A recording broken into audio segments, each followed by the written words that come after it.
Greetings, you're listening to Exploring Boys Education, a regular IBSC podcast examining current issues affecting boys, teachers of boys, and boys' schools. I'm Tom Batty, Executive Director of IBSC, and as always, it's a pleasure to welcome you to this, our latest offering.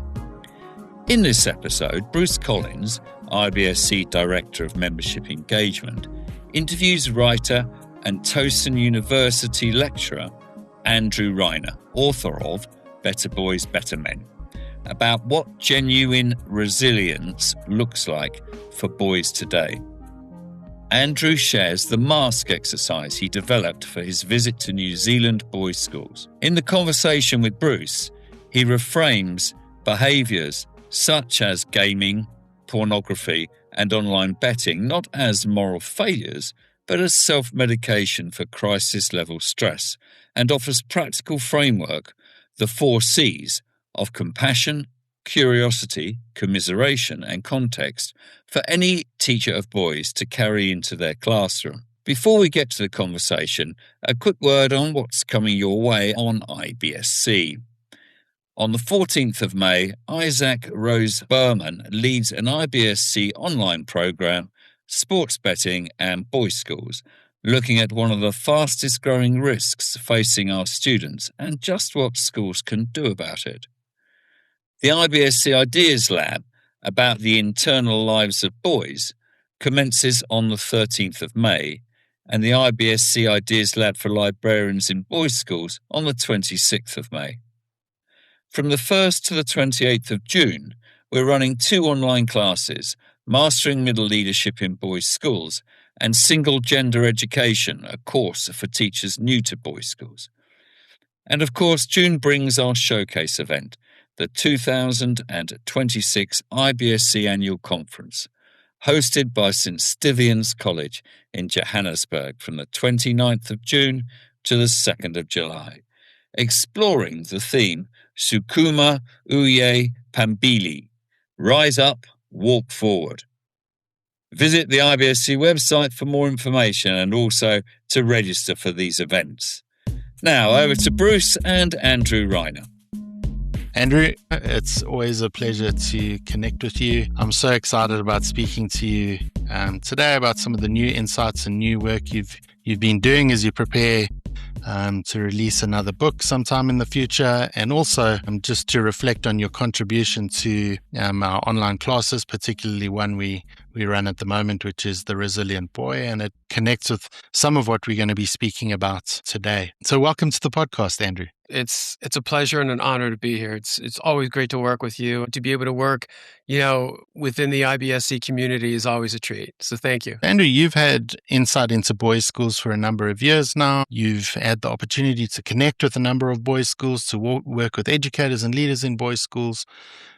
For listeners who are new to your work, maybe you can give us a quick sense before we dive into some of the important questions today of what that work looks like in practice, what drew you to focus specifically on boys and particularly on boys and resilience for your new book. I spent a lot of time trying to understand who boys and young men are today, what motivates, scares, inspires, confuses, frustrates, and even angers them. The list also includes what really they kind of dream of for themselves in their future. For my next book, I've been learning about this through interviews with boys and young men, informal and formal focus groups, some panel discussions, and a survey I created which gauges boys and young men's mental health, a lot of their deeper struggles, and the things that are really weighing heavily on their minds today.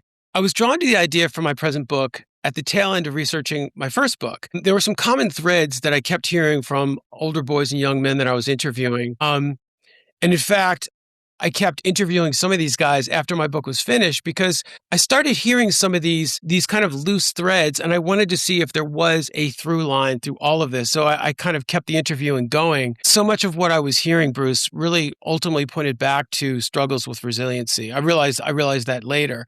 And there was something else I started to realize, which was that we were doing a great job of working with a 2.0 script when it came to empowering and supporting girls to thrive and succeed, which was wonderful, of course. But I realized we were still working from a 1.0 script when it came for boys. It's just wonderful to know that there are folk like you who are putting deeper thoughts into how we can best support boys. And I know lots of boys' schools are going to benefit from your new insights as they have through Better Boys, Better Men, your first book. And we're looking forward to your insights from the new book. But one of the things that's important to us at IBSC, particularly in our action research program, Andrew, is boys' voices and hearing what boys have to say about their own experience in boys' schools and their learning, hearing what boys are saying about their lives. And I think those insights from the boys themselves can really guide us into a place of understanding them better.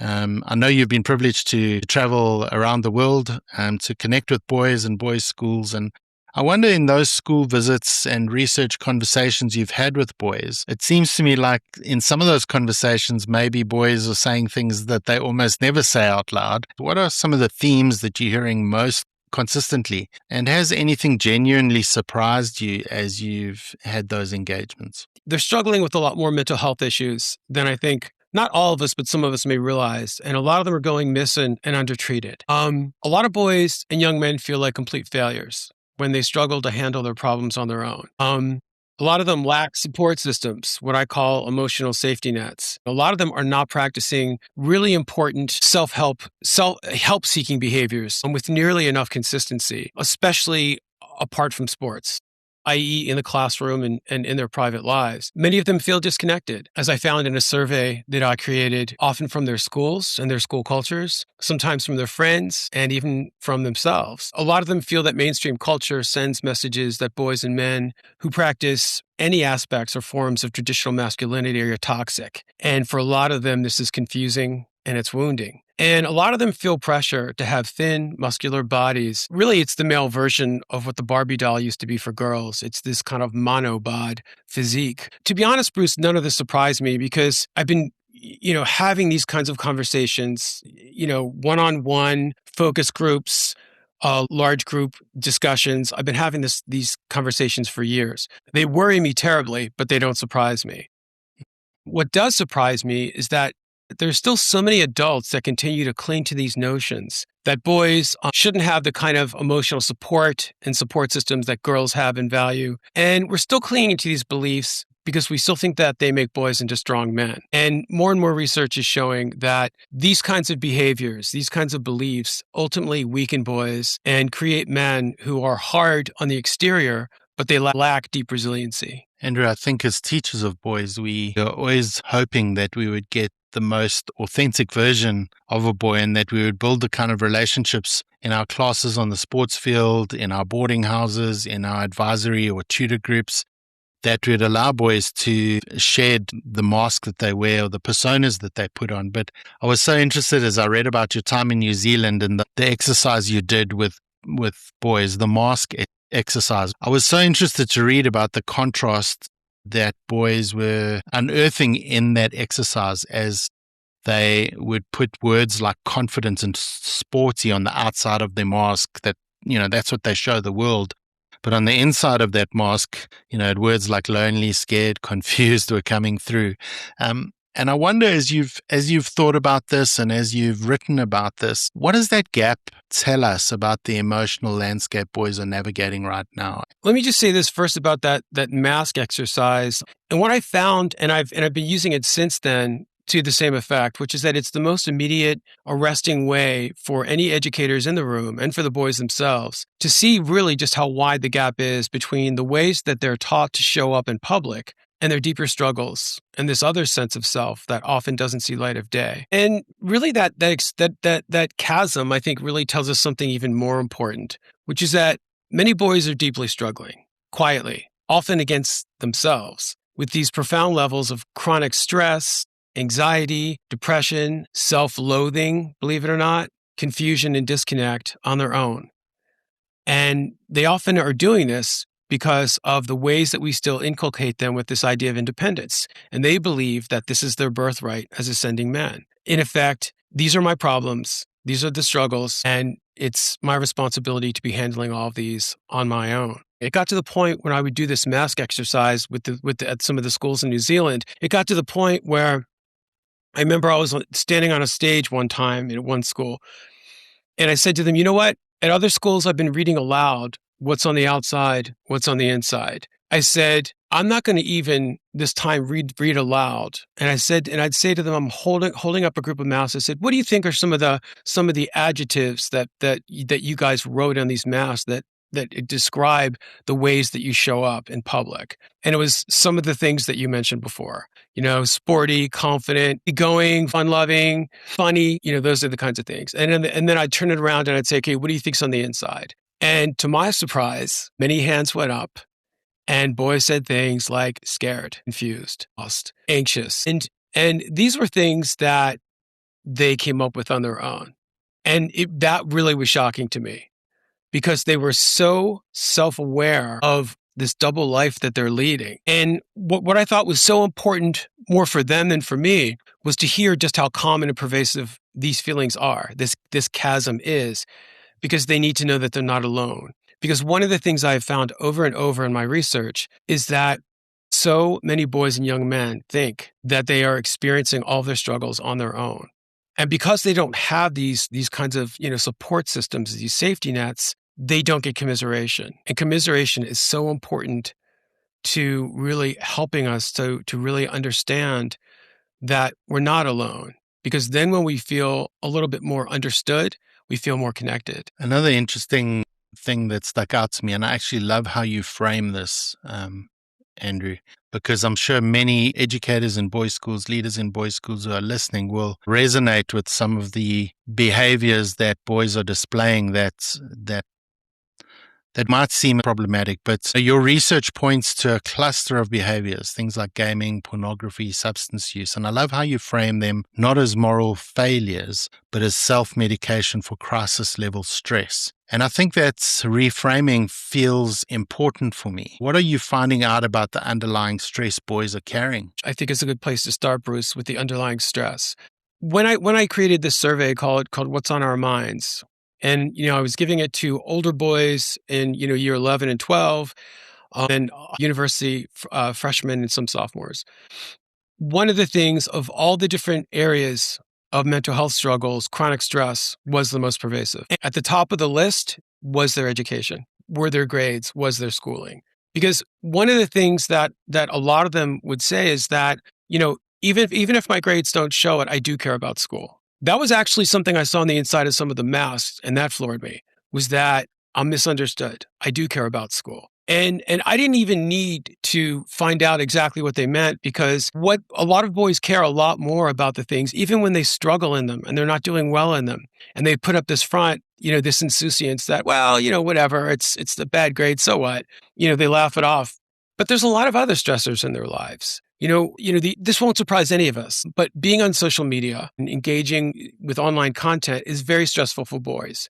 The kind of pressure that they feel from being in these spaces is far more stressful to them than a lot of us realize. And I think that even some levels they even realize. And there's also a lot of stress and pressure they feel when those who show up as heterosexual and cisgendered men in our cultures. A lot of them feel a lot of stress about the levels of the toxic masculinity being leveled at a lot of boys and young men. So there absolutely are a lot of stressors for boys and young men that they don't talk about, but they're very real.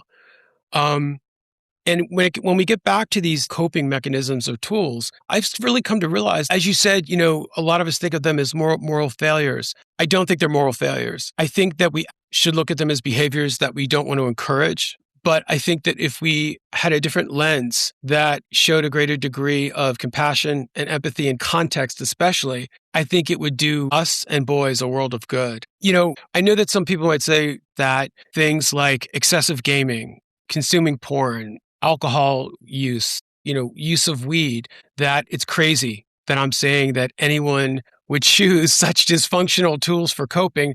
But my response to that is you've got to understand the prefrontal cortex of boys, and a lot of us do. They're nowhere near matured. Boys do not have horizon vision yet. And a lot of them are still working from a place of reactivity. A lot of us think, well, why would you do that? It's not the smartest thing to do, and we as adults know that. But in their unformed, immature prefrontal cortexes, these seem like things that are very viable and that work because they're looking for tools that are giving them quick, temporary relief. And these are things that raise their dopamine levels too. So, this is what gaming, porn, alcohol, and weed can do. I would even add, I think that there's an argument to be made for online betting, which of course we know is becoming more of a problem. But I think that when we look at the depths of stress that so many boys are navigating and experiencing, and we look at the ways that these tools for them work as quick escapes and releases, I think it helps us to understand really that this really is a dysfunctional way of trying to deal with what they can't handle. I suppose then all the more reason for us in boys' schools to create those kind of opportunities in our classrooms, in our schools, to have really good conversations with boys and to help them understand how to regulate and how to manage and handle that stress. I think, we need to be doing more of that. Andrew, a closely connected issue to that, I would suspect, is this whole idea of boys and body image. What strikes me in your writing is how little we still talk about body image as a boys issue. What are you finding about boys and their body image, and why do you think it's still fairly underexplored? I was talking recently with an editor about writing an op-ed, an opinion piece, and it's a publication in the States. It's one of the best known for education, highly well regarded and respected. And she said, what kind of ideas do you have? And one of them I brought up was boys and body image. And she said, yeah, we've done something on that. We did a piece once, and it doesn't really seem like it's really, that big of a deal anymore. And I have to tell you, when she said that, on the other end of the phone, my jaw just completely dropped. For once, I was at a loss for words. It really is underexplored. And I think some of the reasons are because we're still in a mindset that body image is a problem for girls and young women. We're also in the midst of a fitness boom, which is a really good thing. We know about the problem of obesity amongst young people and all the health problems that is leading to. And so we have this notion that staying trim and having muscle is healthy, and research shows both to be the case. But the problem is that it's often being taken by a lot of boys and young men into excess. One of the reasons is that research shows that girls and women find muscular men far more sexually appealing. And that may sound provocative. I don't mean it that way in the slightest. There's research out there to back that up. And boys and young men know that. Boys see their favorite athletes chiseled far more today than they ever used to be in the past, and they're built like superheroes. And that, of course, is going to send the message that, this is something to aspire to. It's completely normalized now. They see it everywhere. It's the expectation. And so there's a pressure for that in terms of quite literally measuring up. And it live in these incredibly fraught times where things are changing fast and deep. And the idea of armoring yourself, literally and figuratively, it's a form of protection, I think, for a lot of guys. It really is this way of giving yourself, a bicep up, so to speak, when it comes to the things that really do matter to them. Maybe it's dating, maybe it's, just helping them in terms of their sport. And in terms of, it absolutely is a feeling of protection for them. But like a lot of body image problems, it's also a form of control. Sometimes for a lot of boys and young men, it's the one thing in their lives, like with an eating disorder, that they have some control over. And I think that is no small thing as well. You're very direct in terms of highlighting how cultural messaging in schools, in media, in popular culture can inadvertently push boys towards the very spaces we want them away from. Yeah. The terms that are being thrown around, the manosphere, incel culture, influences like Andrew Tate. What's the mechanism there? And what do your conversations with boys tell you about how that pipeline actually works? And maybe in sharing that, we can get some insights into how to have some of these conversations so we don't push boys into those spaces. When we look at a lot of the documentaries and shows like Netflix's Adolescence that a lot of us well-meaning adults have been consuming, the conversation around a lot of them has often been very one-sided. It's often been that, understandably, that the manosphere is this big, scary place that a lot of us were not familiar with, and that there's a lot of awful messaging that a lot of boys consume that can have repercussions, really bad repercussions for them and for other people who are innocents as well. That's been the conversation for the most part. There's a lot of fear and a lot of ignorance about the manosphere. There's no question about it that a lot of the content and a lot of the influencers do often share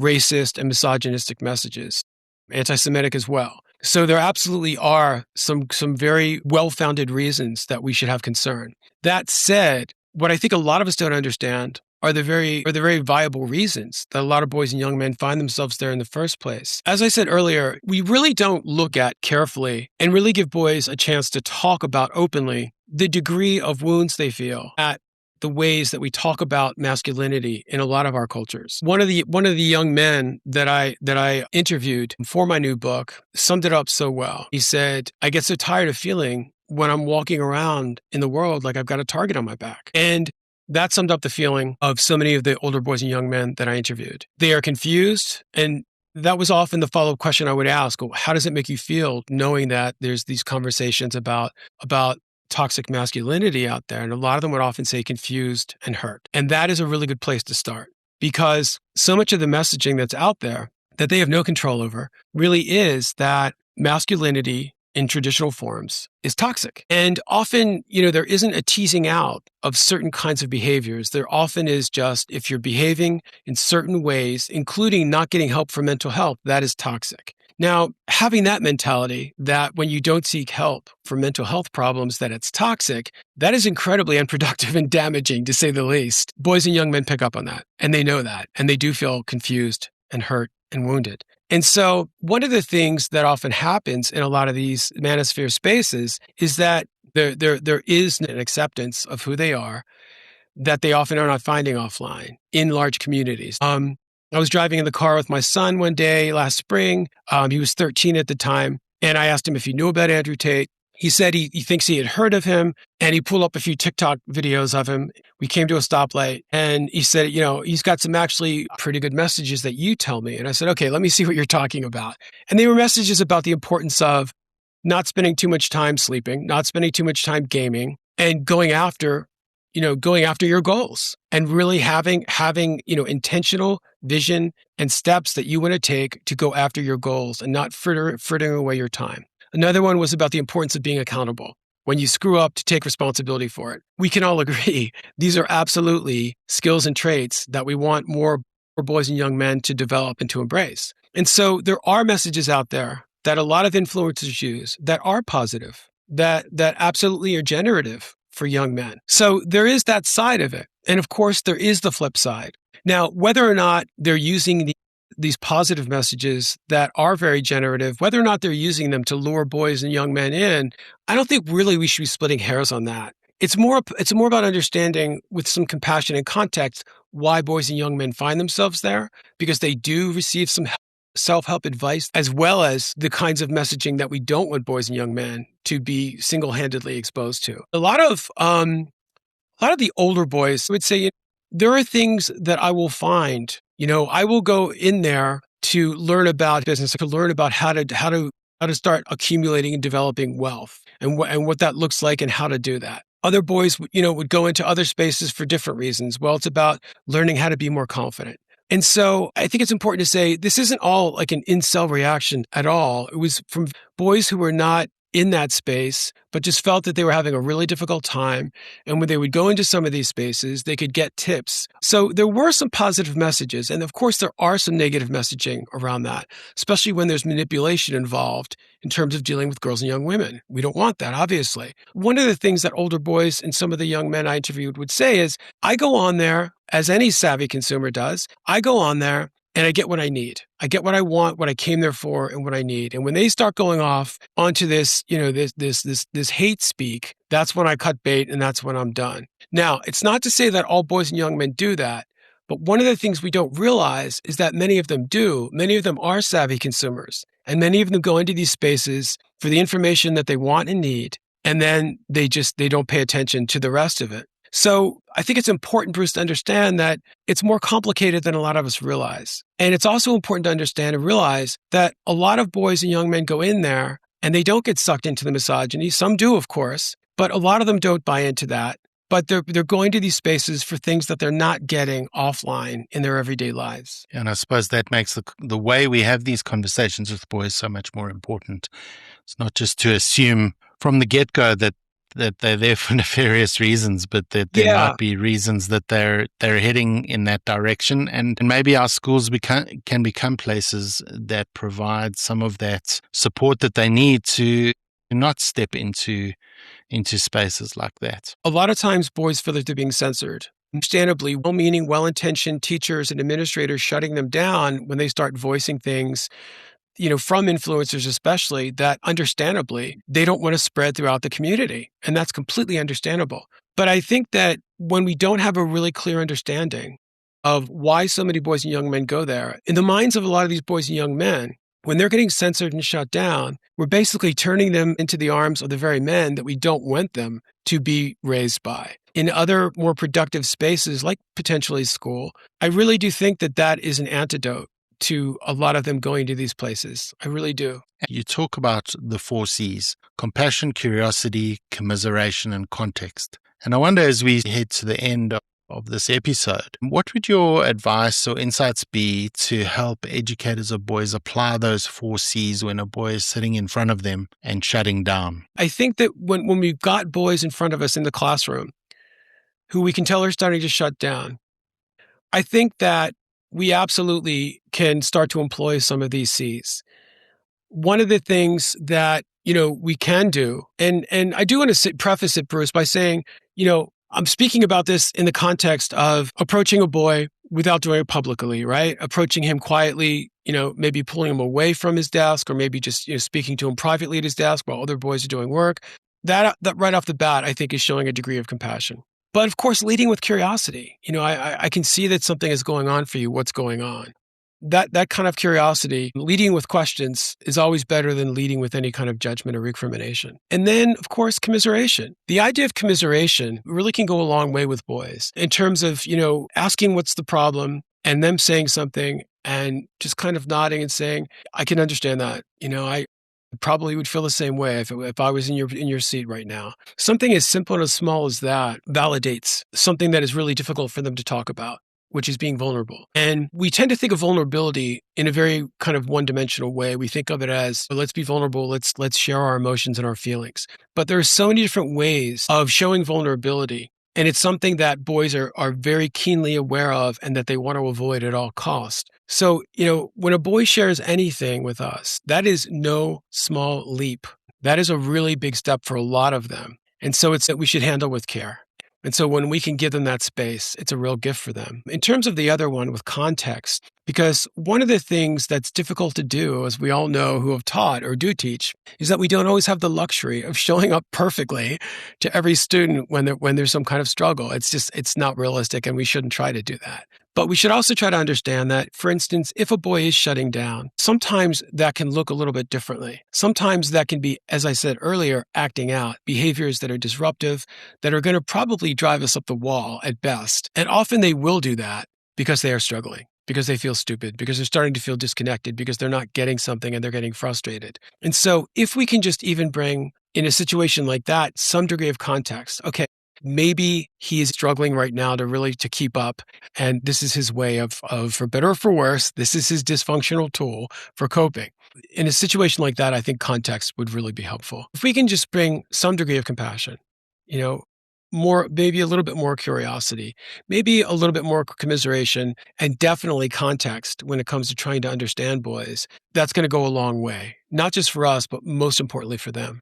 It's a great way to frame that. Even though you say you don't apply all these at once, it's helpful to have that framework in our minds, because I think it reminds us of what we can do. Andrew, I'm going to close out this conversation in the same way you closed out one of your articles. Boys who are taught to create emotional safety nets flourish as men. And so as we close this conversation, Andrew, what's the single most important thing you want an educator or school leader in a boys' school to walk away from this conversation understanding? That really is one of the most important things I think that we should try to remember, because at schools, we all talk about the importance of community and feeling a part of the community. What we're really talking about when we build these emotional safety nets is really forms of support that really feel very real and genuine to boys and feel very meaningful. We really need to look at this idea of community less as in a macro sense and more in a micro sense, because from this feeling of connection and having support, so much of what we're talking about right now, Bruce,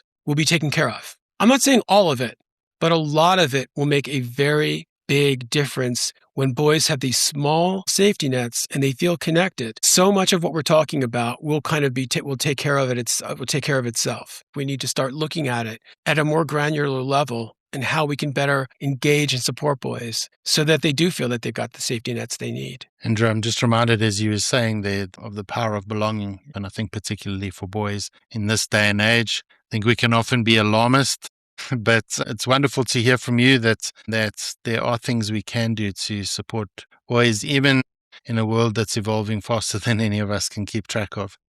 Absolutely. So, Andrew, thank you for sharing your insights. Thank you for all your contributions to IBSC over the years. I think this has whet our appetite for your new book, so we look forward to seeing that when it's on the shelves. Thank you so much for joining us. Thank you, Bruce. As always, the pleasure is mine. Andrew's insights into the 1.0 script for boys challenges us to look past the masks of confidence and athleticism to address the silent struggles boys face. By reframing disruptive behaviors as dysfunctional coping mechanisms rather than moral failures, Andrew provides a vital framework for educators to build the emotional safety nets our students require. His emphasis on the 4 C's, compassion, curiosity, commiseration, and context, offers a practical roadmap for the fostering of genuine resilience and a sense of belonging that allow boys to flourish.